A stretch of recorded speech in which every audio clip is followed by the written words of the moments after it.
Hello, hello, hello. Welcome to our very first edition of a new series called Heart Chronicles. I am Amber.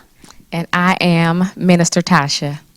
So, the purpose of Heart Chronicles is to kind of set or put together a platform where Minister Tasha and myself come together and we talk about matters of the heart. So, Tasha, you ready? I'm ready. All right. So, our first topic that we are going to talk about on Heart Chronicles is called defining boundaries. As many of you all know, boundaries is one of those things that most women struggle with, as we struggle Yes. with boundaries in our relationships, with friendships, on our job. So, we're just going to kind of dig in and dive in a little deeper on the topic and the subject matter, okay? So, We're going to start off with what is a boundary? How would you define a boundary? I would probably define a boundary as, I guess, more or less a defining line, where you draw the line at as who you are as an individual and who you are as a person, and what it is that you accept and what it is that you do not accept. Right. What are your thoughts on that? Pretty much the same thing. I think it's limitations that you set for yourself as well as limitations that you set for other people. As far as interaction, how they treat you or how you treat them.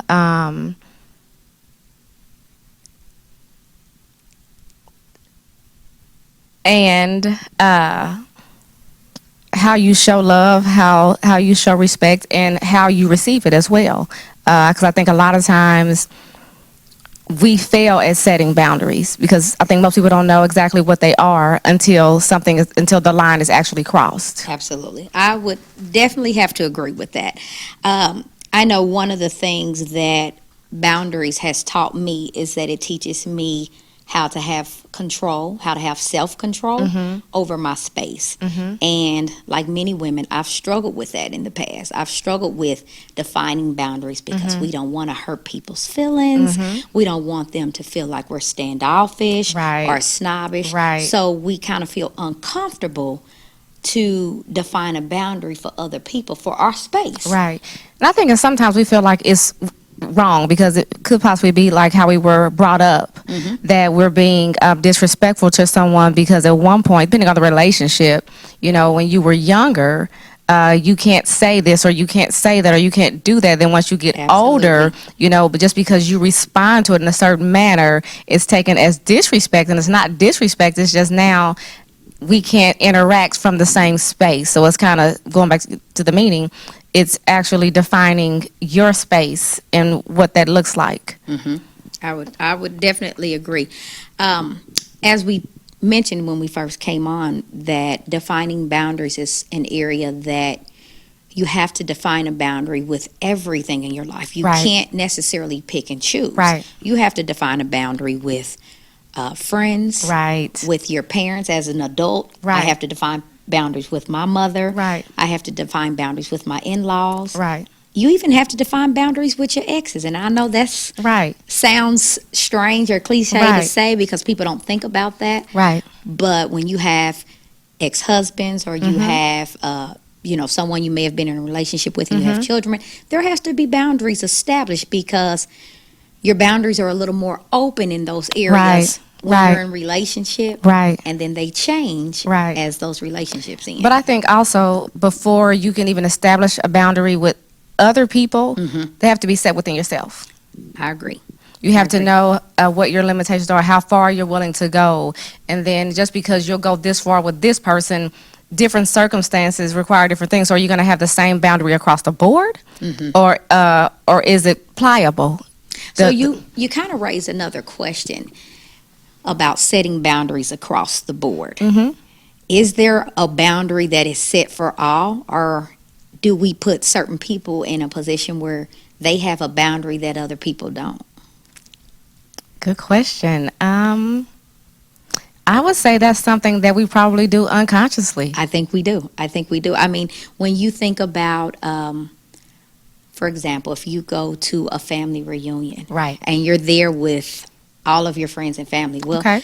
you may have a family member who has a drinking problem. Right. There are boundaries on how maybe if they can take your children somewhere. There are boundaries on whether or not they can be in your personal space because they act different when they're under the influence. That's true. So That's true. I do think that we unconsciously set boundaries. We may let some people get very close to us, and we may let some people, no, you can't get that close. Just so I do believe it's unconsciously that we do it, and I think it's okay. I think so too, and I also think we do that because it all depends on how much we feel is at stake. So, like in the instance that you use your kids, as far as what you want your kids exposed to, so you're gonna, create that boundary. No, maybe don't go so far over there, if they're smoking or drinking, because don't want them tainted just yet. Absolutely. So that's where that boundary comes in. And again, like you said, we do it unconsciously, because over here it may be okay, but then when the kids aren't around, then we're like, oh, okay, y'all do what y'all do, depending on the atmosphere and the circumstances and the situations.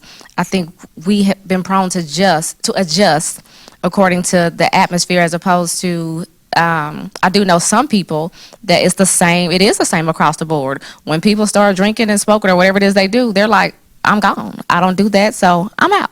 I agree. I think it's just person by person. I agree. So I know it's very easy for us to kind of get in a position where we can talk about all the different boundaries that we set for other people as far as what the expectation is for how they come into our space. But how do we set expectations for ourselves as it relates to boundaries?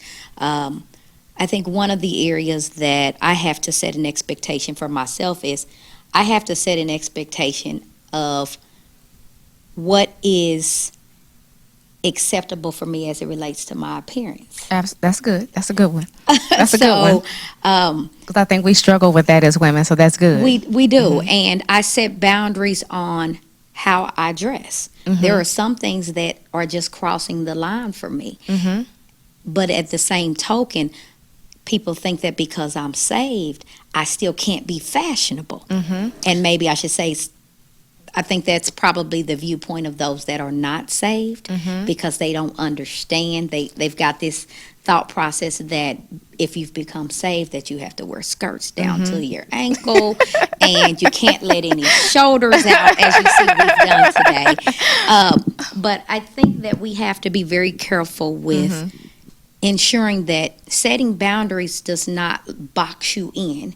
Because sometimes it can. It can, but it helps you define your individuality. I think with that, the boundary with that would be making sure that you remain who you are, and not. There are some things that we should conform to because it's right to do, but there are other things that we don't have to totally conform to, because just like you said, just because I'm a Christian woman now and I'm saved, I can still love the Lord and be fashionable. Absolutely. Because it's all about Him anyway. Because what most don't realize, and even some people in the church that have been in the church for a long time, by reason of tradition, feel like, you have to do this, and this, not understanding that it's all for God's glory. And so the boundary for me, I would say, even coming forward, being a minister, I struggle with that, accepting my calling, because, I have blonde hair, there are some things that I kind of push the bar on, and it's not anything that I'm trying to push the bar on, but it's how God made me. Absolutely. And it's for His glory, because those are the things that draw people that look like me. Absolutely. So that's a boundary that I set within myself, to not get offended or change who I am based upon other people's opinions because of what they expect. Because Absolutely. That's where boundaries come from, people's expectations or lack thereof. I would totally agree with that. And I think sometimes if we're not careful, we will take on the boundaries that other people place on us. Absolutely, we do. And their expectations as to how we should look and how we should talk and how we should walk, how we should praise if we're doing too much. And I think sometimes, anytime you step outside of the comfort zone of someone else's expectation for you, right, that's crossing their boundary. That's crossing their boundary. But it's not crossing your boundary. That's right. So I want everyone to always understand that defining your boundaries is just defining who God has created you to be. And that it's a must. It is, and it's a must to define that, though. Yes, because if we were all cookie cutter, then we all look the same, we walk the same. So because He made us all members in one body, we all fit together. So my part may not be your part. We may function kind of the same, but it's still going to look kind of different. Absolutely. So it's about, again, setting the boundary within yourself that this is it. This is what God is saying to me in this season and at this time, until He says, okay, it's time to release that or move past this to something else. But it's knowing exactly where you are and the space that you're in. I would agree. I think it's in the book of Ephesians 4:15. It says, "But speaking the truth in love may grow up into Him all things." Which is the head, even Christ. And I think what that scripture is telling us, that we can be honest in ourselves of who we are. Right. It's okay to set those boundaries and let those boundaries align with the will of God. Right. I think what happens, though, is not the boundary setting that I think is the issue. I think it's how it's conveyed. If you, as the scripture said, if you don't speak it in love, then it's going to come across offensive, even though, you know the space you're coming from. But if you don't have compassion behind that, you don't have gentleness behind that, then the boundary is going to be missed completely until the person goes and thinks about it, maybe even days later, and then God reveals to them, because, the Holy Spirit is He's our helper. And so He helps us to understand all things. And that's when you can look back and reflect on when the boundary was said that you probably didn't know was a boundary, or if you did, each situation is different.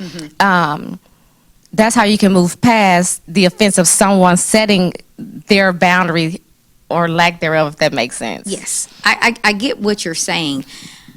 I guess it kind of leads me to the question. So when you've set a boundary and someone crosses it, do you think that God is upset with us when we, I guess, separate ourselves and draw the line in the sand? Because on one token, of course, God wants us to love all people, love those that don't look like us, love those that don't necessarily treat us right. We're still to show love. But when you've defined your personal boundaries and someone crosses them, and you draw the line in the sand and you separate yourself, do you think that God is still pleased with us in those choices? That's a very good question, because I think that line in the sand, that's where it becomes about us.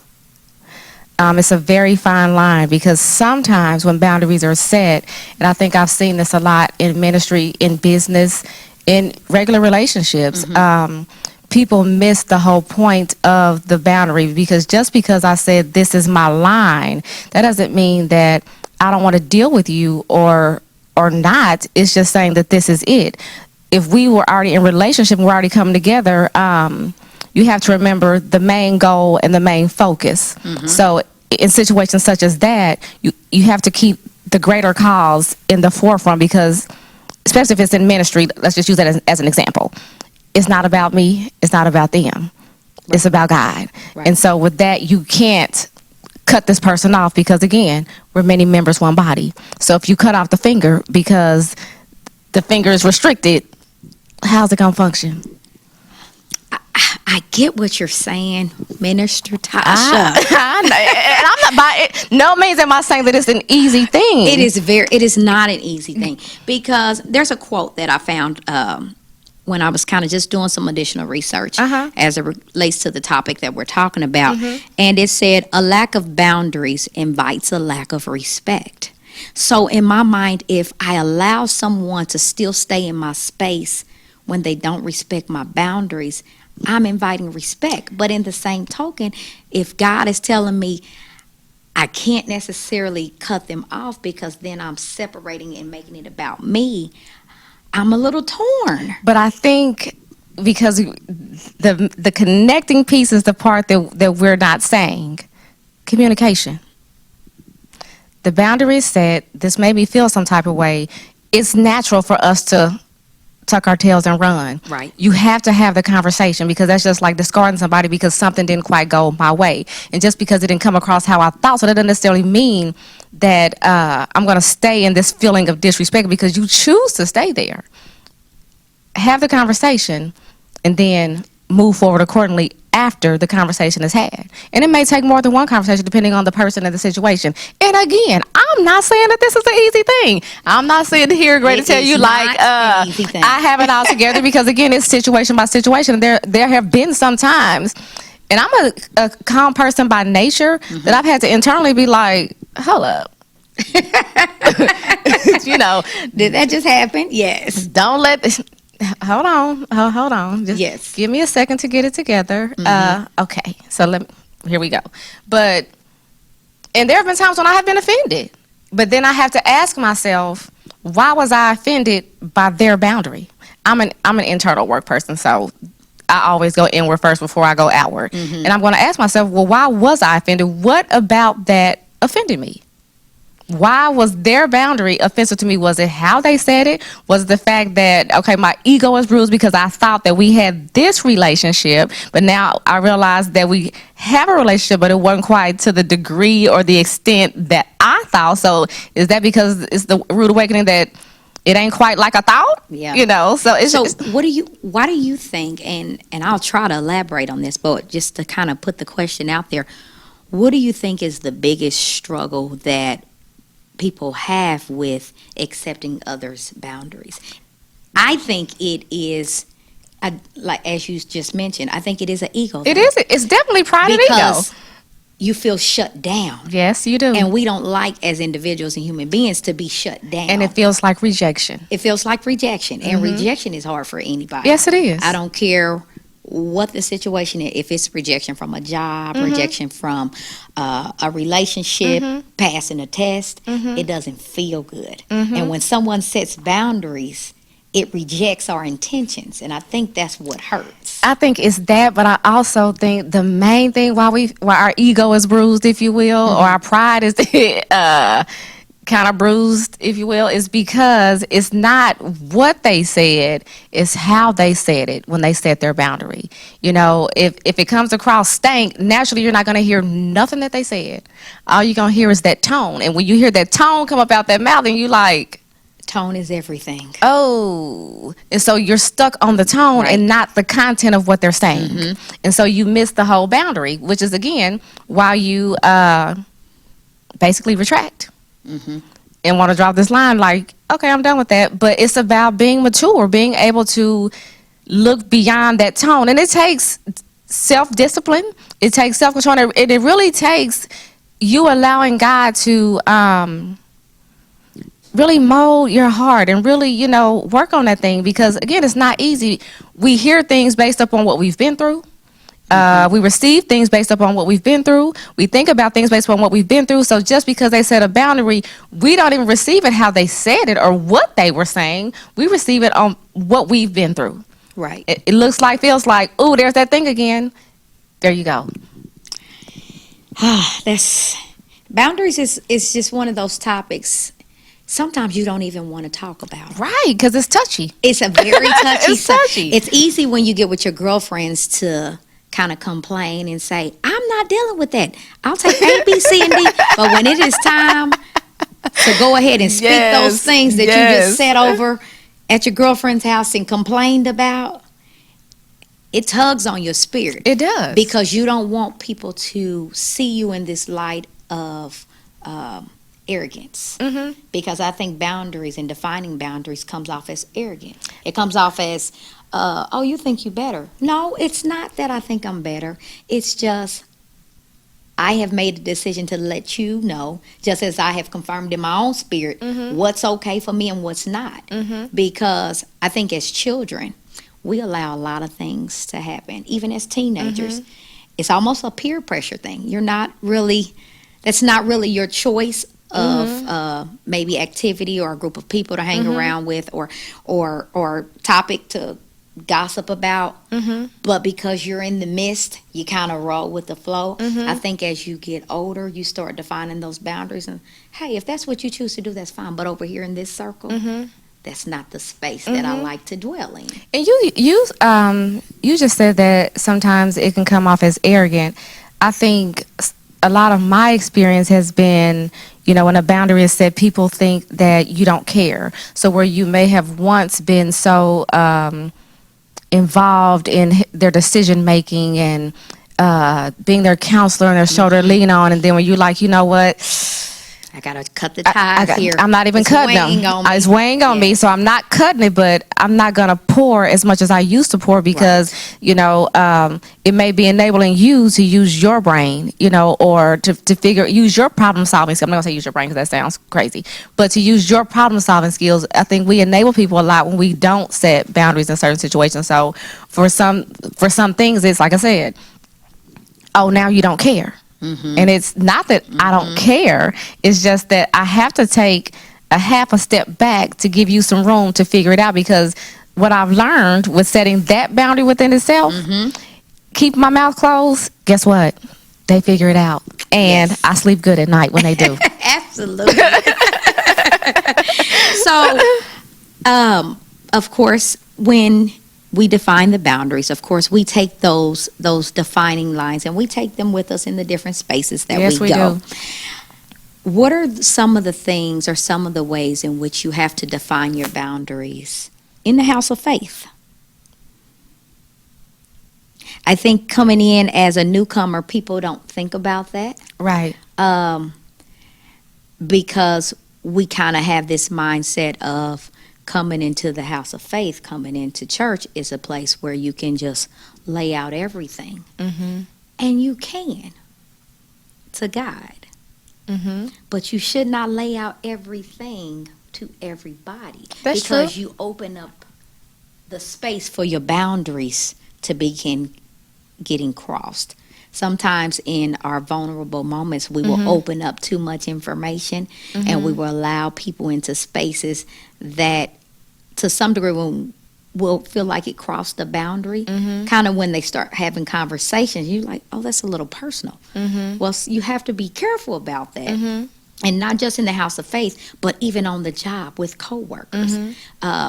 We are all brothers and sisters in Christ when we come into the church. But I think that God still expects for us to set some type of boundary as it relates to what we share until we are in a place where we have been transformed and we can use it as mature. a more Absolutely. mature conversation. Absolutely. I think that you have to be careful about setting boundaries until you have been transformed.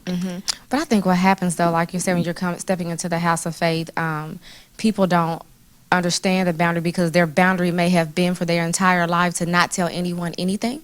Yeah. So then when they get in this atmosphere, it's like vomit. Everything just comes out right now. That is true. It's like a hurricane that just erupts. So I don't think that every situation is intentional. That's true. When that happens, That is I just think it's been held in for so long, and it's like popping a balloon. Once you pop it, all the air is gone. all the air is gone, And it is a release sometimes. and it is. But I think it also for the people that are on the receiving end of it, they have to be mature enough to know what to do with that, how to encourage the person in whatever it was that they just revealed, and there's still a boundary. Yes. Am I going? Because we know that a lot of times people latch on to you Yes, if you they start do. pouring into them and talking to them. Then Yes. every time you see them, they want you. You got a word, So you have to use. There it goes again, that boundary on how far, how involved you'll be in their transformation from becoming a babe to more mature in their walk. I would agree with that.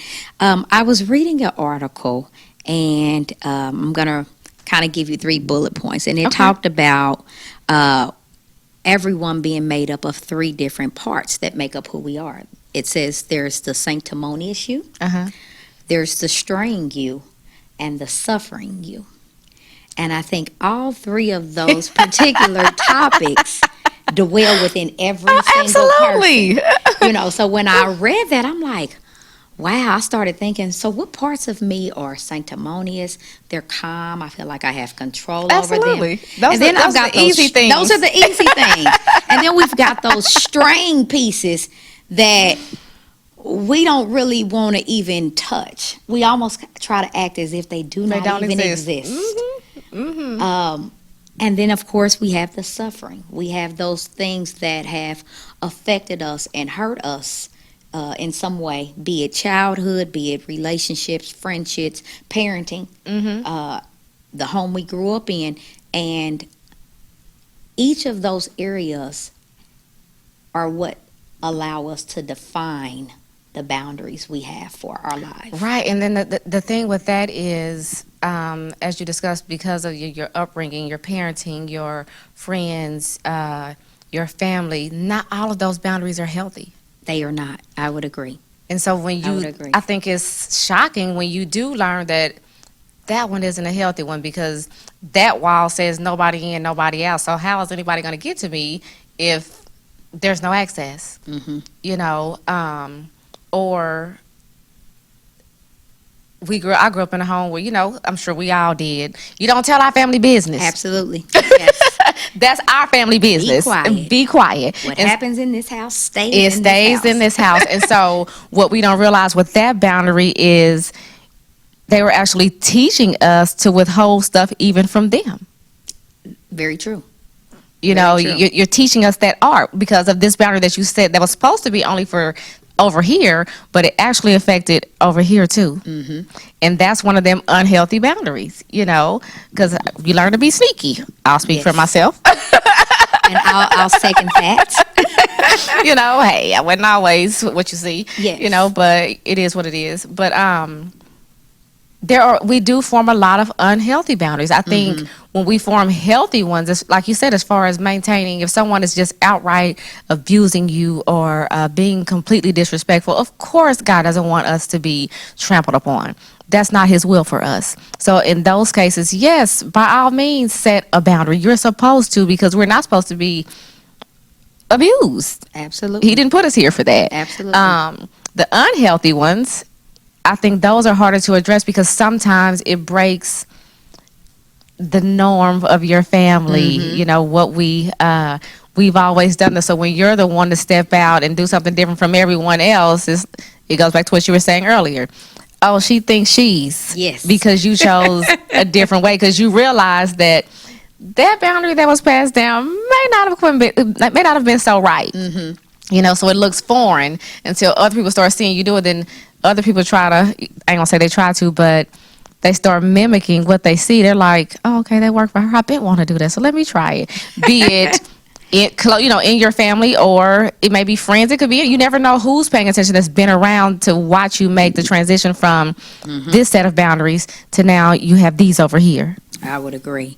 So, just so that our audience kind of has something to kind of take away with them, what advice would you give to them as it relates to taking the first step in setting boundaries and defining boundaries for yourself and for others? I think the first step would be accepting that it's okay. It's okay to set a boundary. It doesn't make you mean or soft or whatever other label you want to tag on it. Right. It's okay to set a boundary. It's okay to speak that boundary. It's Being all very direct about how you feel. But Yes. be direct, but it's all in how you communicate that. Don't communicate it in a stank manner. If someone did cross your boundary, it's okay to say, hey, this is how that felt. This is what it was, Yeah.